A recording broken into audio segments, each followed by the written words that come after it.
Volunteer pension ఇవ్వాల్సిన డబ్బులు ఎత్తుకుపోయాడు, లేకపోతే ఒక షాపులో ఉన్నటువంటి గుమస్తా అందులోంచి డబ్బులు ఎత్తుకుపోయాడు, లేదంటే బంగారపు కొట్లో పనిచేస్తున్నటువంటి కుర్రోడు అక్కడ ఉన్నటువంటి తన ఫ్రెండ్ ద్వారా దొంగతనం చేశాడు, లేదా గతంలో బంగారపు షాపులో పనిచేసినోడు ప్లాన్ వేసి బంగారం ఎత్తుకుపోయాడు. ఈ డబ్బు అనేటటువంటి దగ్గరనే ప్రధానమైనటువంటి అంశం.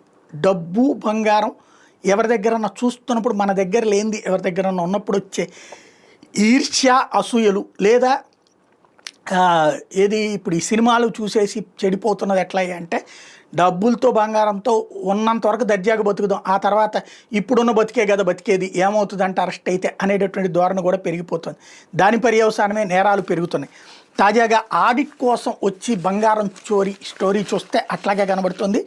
చంద్రపూర్లోని ఫైనాన్స్ కంపెనీ బ్రాంచ్కి ప్రధాన కార్యాలయం నుంచి ఆర్డర్గా వచ్చినటువంటి మహేష్ అనే వ్యక్తి వాళ్ళని గదమాయించాడట, మొత్తం దీమన్నాడట. వీళ్ళు 300 దాకా బంగారానికి సంబంధించిన ఏం చేస్తే ఒక్కొక్కటి తూకం వేస్తాం బిగించేశాడట.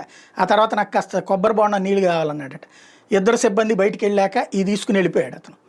వాళ్ళు ఇప్పుడు పోలీసులకు ఇన్ఫామ్ చేయాల్సి వచ్చింది. దాదాపుగా 2.5 కోట్ల విలువైన బంగారం ఎత్తుకుపోయాడు. ఇతను ఆర్డర్గా పనిచేస్తున్నటువంటి వ్యక్తే. అంటే దాన్ని బట్టి బంగారం కనబడగానే ఎలా నొక్కేయాల అన్నటువంటి కాన్సెప్టు అతనికి ఎప్పటి నుంచినో ఉన్నట్టుంది. ఇప్పుడు దొరికిన దాన్ని బట్టి అది తీసుకుని పోయి ఎక్కడో ఎంజాయ్ చేద్దాం అనుకుంటాడు అనమాట.